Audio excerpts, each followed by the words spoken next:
Hey guys, Matthew here. So this is going to be an interim video to the BTB series. This is basically going to be uh, something in conjunction with that series, but not necessarily like a quick tip to make currency. So I want to talk about basically the difference between local and global mods, because that is extremely important to know when it comes to like crafting weapons, especially. So I got myself a little wand here and some alterations, and I'm gonna basically go over and spam a bunch and try to explain the difference between a local mod and a global mod. So for example, here we have 9 to 23 physical damage. As you can see, this does not say global.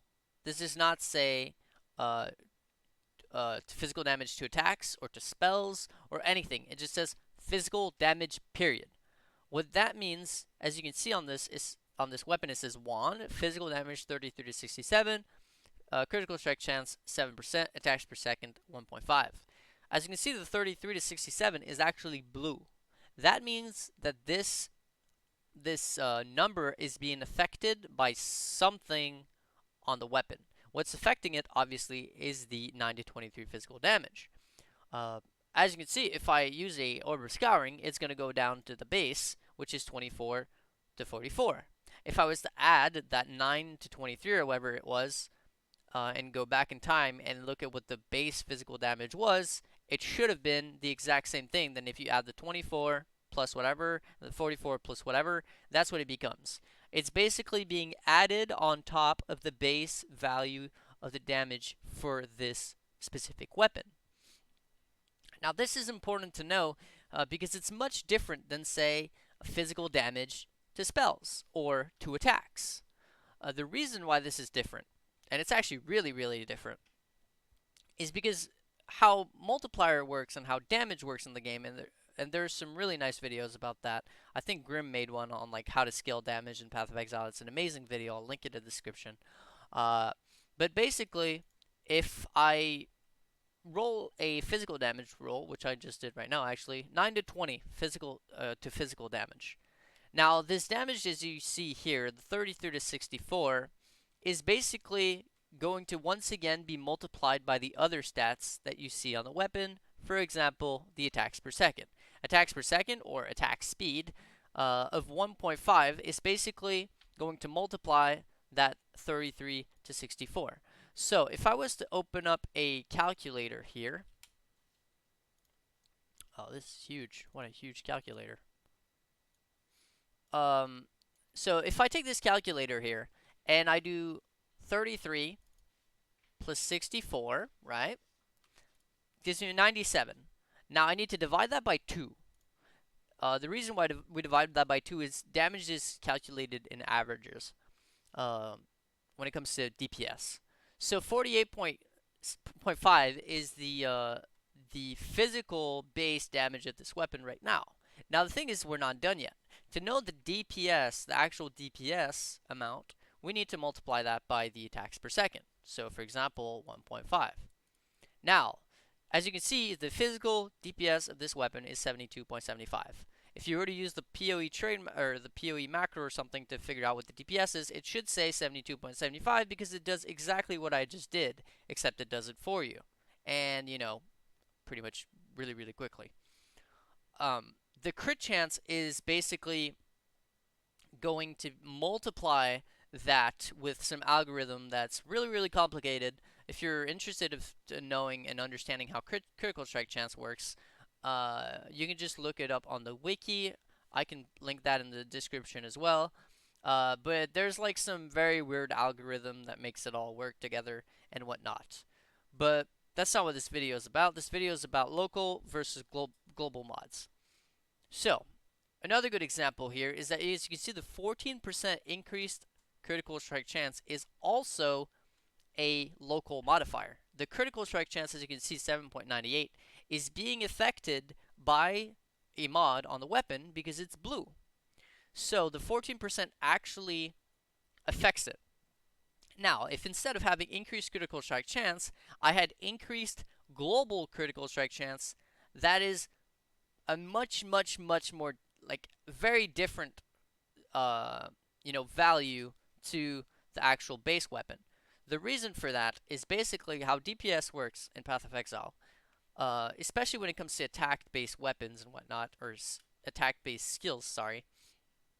How it works is all this flat damage, especially coming from your weapons, because that's where you're going to get most of it anyways, is going to be added to whatever the damage of your actual attack is, whatever the base damage is, because all skills have like some type of base damage to them.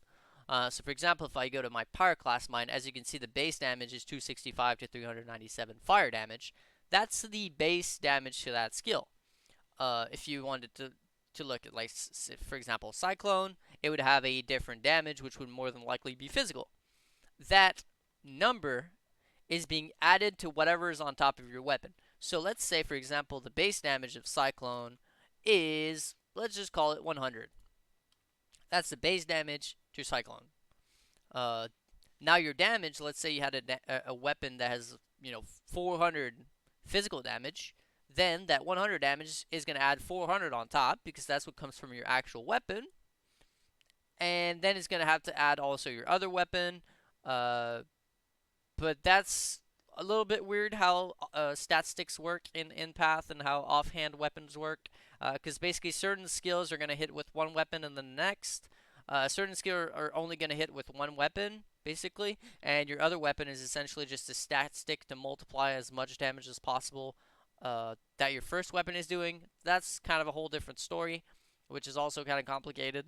But for example, in this example, if I had 100 base damage on Cyclone, 400 base damage on my weapon, I end up with a base damage of 500. That's my base damage. Afterwards, everything else multiplying my damage is going to multiply this base number, which is why you want this base number to be as high as possible. So for example, in this one, if you have a base damage of 500 flat physical damage with just your skill gem and your weapon, let's say over your entire character you have 120% increased global physical damage.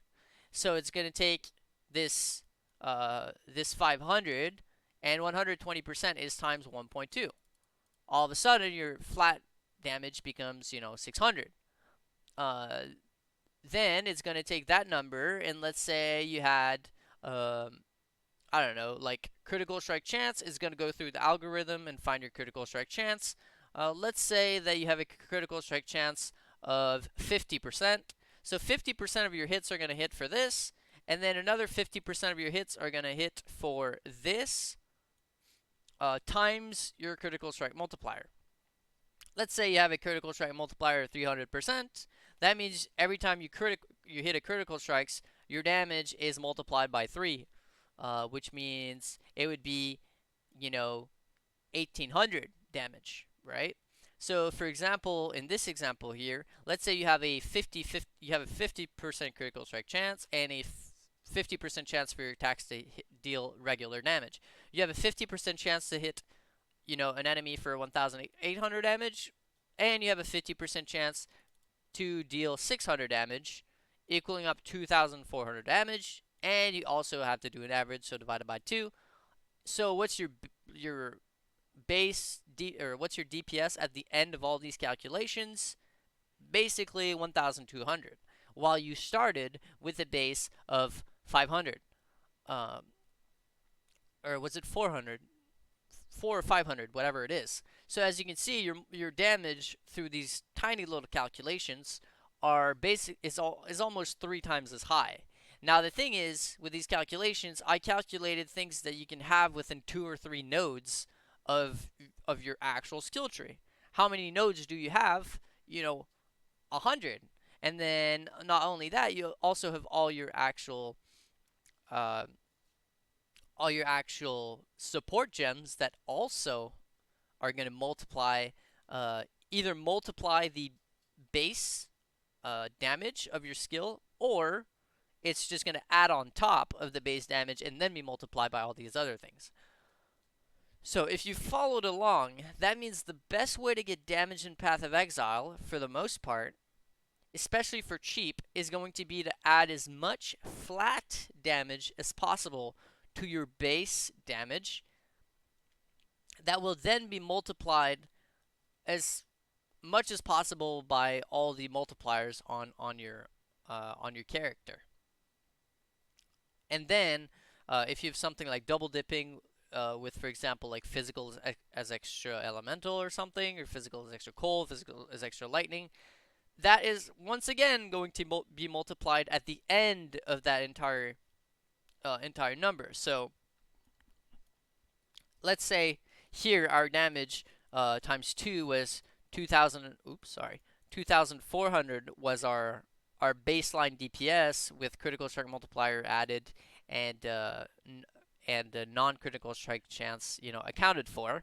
So we're at a DPS of 2400, and this is all physical damage. Let's say we had a multiplier that says 40%. Let's say physical damage, or sorry, 40% physical damage as extra fire damage. Then how that's going to apply to your weapon is this is basically or to your damage. This is basically your damage. It's going to take 40% of that, and it's going to add it on top. Basically, so you could do like times 1.4 because it's 40%, and you'd end up with 3,360 damage when starting off with, as we said, 400. So at that point, we're almost 10 times more damage than where we started from. With numbers that are very, very tiny. If you start to look at the actual numbers in Path of Exile that are being multiplied, we're in the hundreds of thousands, easily in the millions, and it's sometimes we're even in like tens of millions. And there have been builds in the past where have reached numbers such as 100 million DPS per second. Obviously, we're talking fully tier mirrored gear and whatnot, but that's a whole different story. Going back to local versus global mods, I just basically explained everything you have to know about local mods. Local mods are going to affect the local stats of the item. How do you know a stat is local? Well, when looking at, for example, this wand, it has wand, physical damage, critical strike chance, attacks per second. Those three stats, physical damage, critical strike chance, and attacks per seconds, those are your local mods that are going to be added to whatever your skill is, and then multiplied by whatever the number is that's multiplying all your damage. Now, if I was to roll this a little bit more, this is basically 10 to 17 cold damage to spells is exactly the same thing as 10 to 17 cold damage that it would be a local mod. The only thing is basically this is counted as a local mod to spells. It's the exact same thing basically, but it's the spell variant.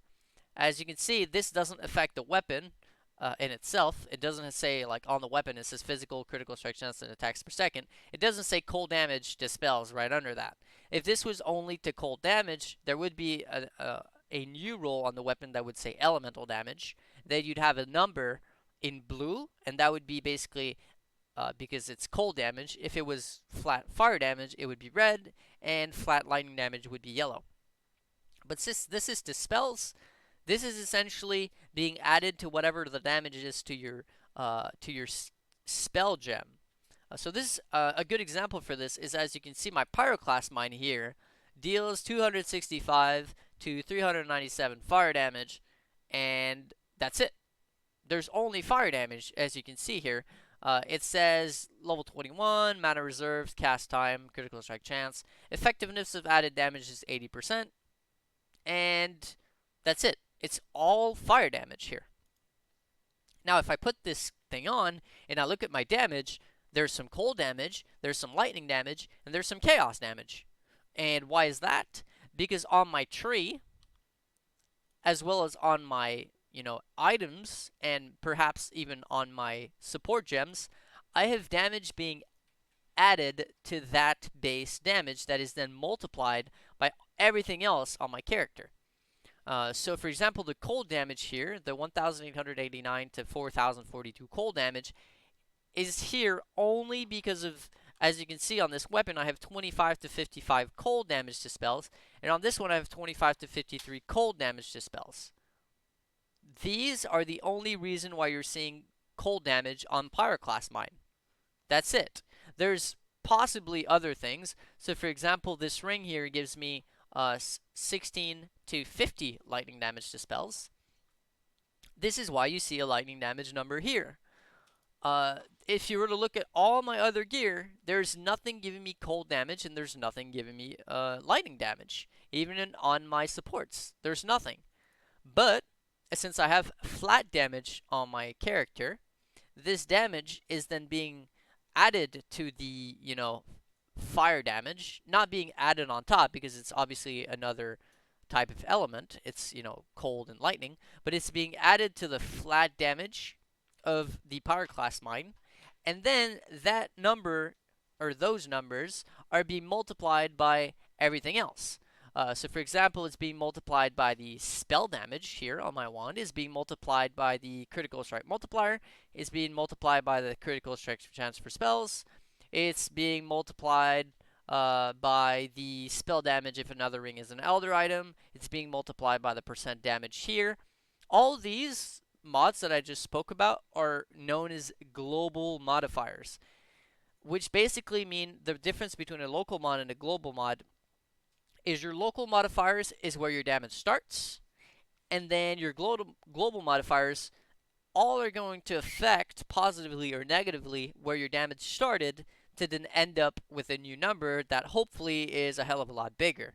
And by the way, technically it's possible to make it smaller if you do some things that are not good for your actual damage. It's technically possible to scale your damage negatively and affect yourself in a negative fashion. So, for example, a very good way I could explain this is, for example, elemental equilibrium. Enemies you hit with elemental damage temporarily gets plus 25% to those elements and negative 50% resistance to other elements.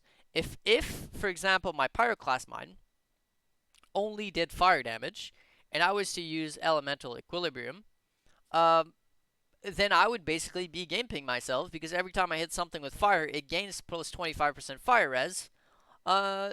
So I'm multiplying my damage negatively by giving them resistances.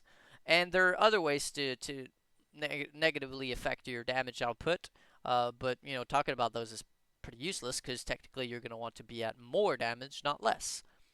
So let's keep rolling this a tiny bit more. So, fire damage. This is an interesting one. Because as you can see, it's percent increased fire damage. This is a global modifier, but it's not only to spells or only to attacks, it's to both. So this is a global increased physical damage modifier that would affect both a spell, but also an attack. So for example, if I take off these two wands, my fire damage becomes 10,829 to 16,224. If I put on this wand, it's going to go up to, a little bit, 11,000 to 17,000. So it goes up a tiny little bit. It goes up by 17%, obviously, because it's being multiplied by that 1.17, essentially, because it's 17%. Now, if I had an attack, which I don't because I'm not an attack-based character, maybe I have like some type. I don't really have any attack at all. But if I had an attack that had some type of fire damage effectiveness, and I was to put on this wand, the same thing would happen.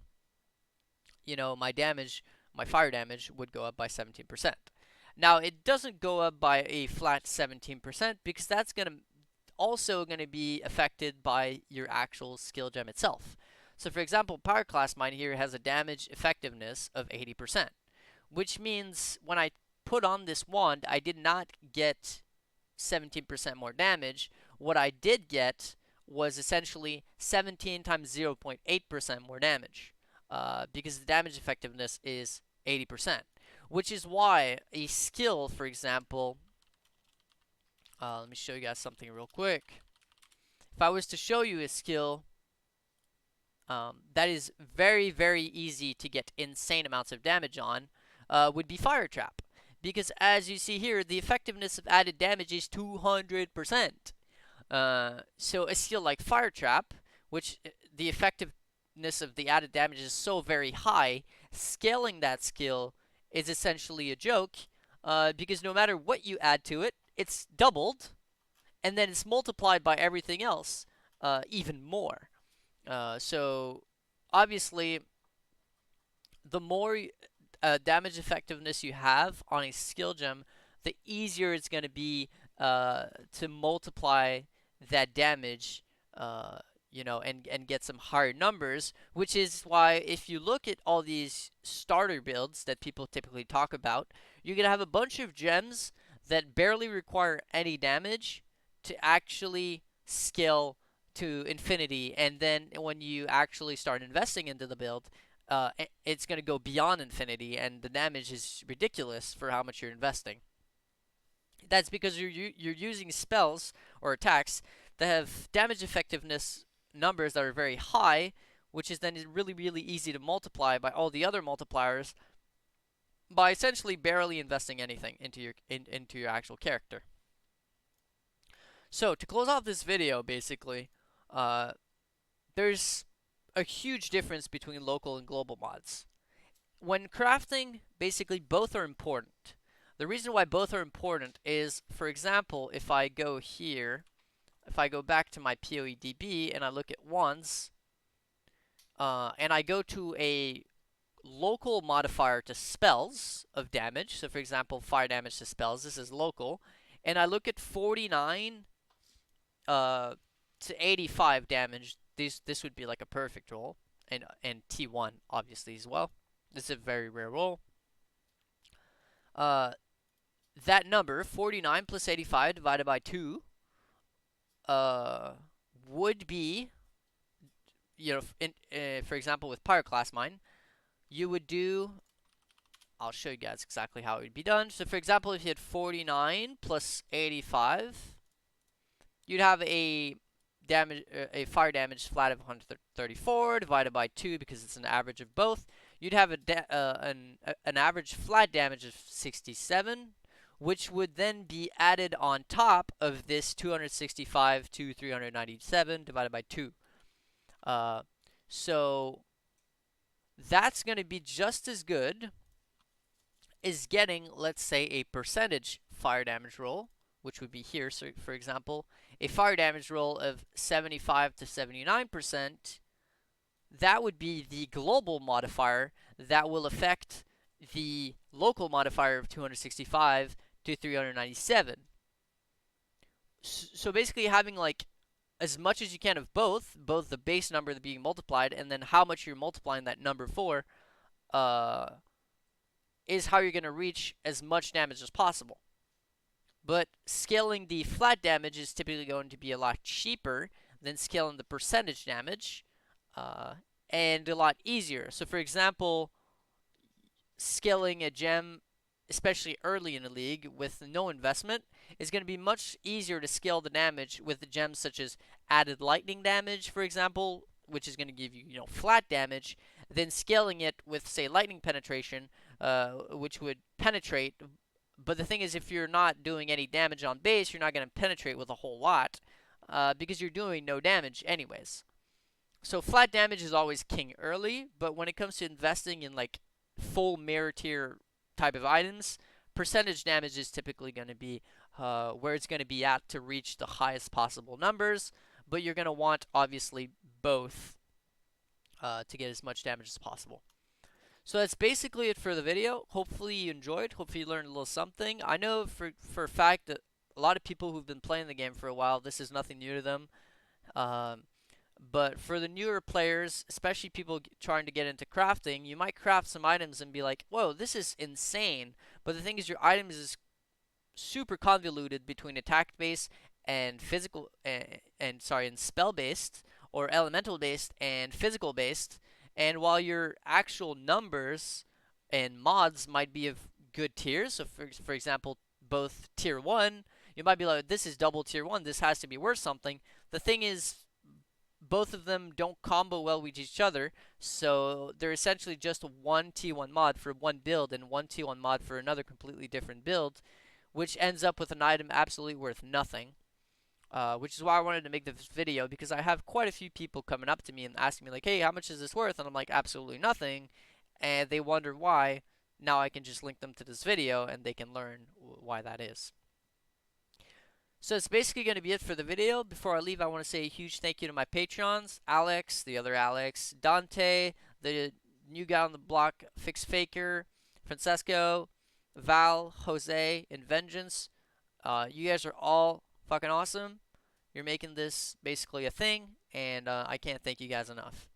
If you're wondering why, little sneak peek, I will probably be doing a trade session basically tomorrow, and this is the currency I'll start with, 5x and 500C, which I think is an amount of currency that most people should have at this point in the league, and see how much currency we can end at the end of the day if I employ basically every little tips and tricks that I know about, and then I'll probably be making a video about it if I get around to actually doing the test. So thank you guys for watching, and I'll catch you guys in the next one. Peace.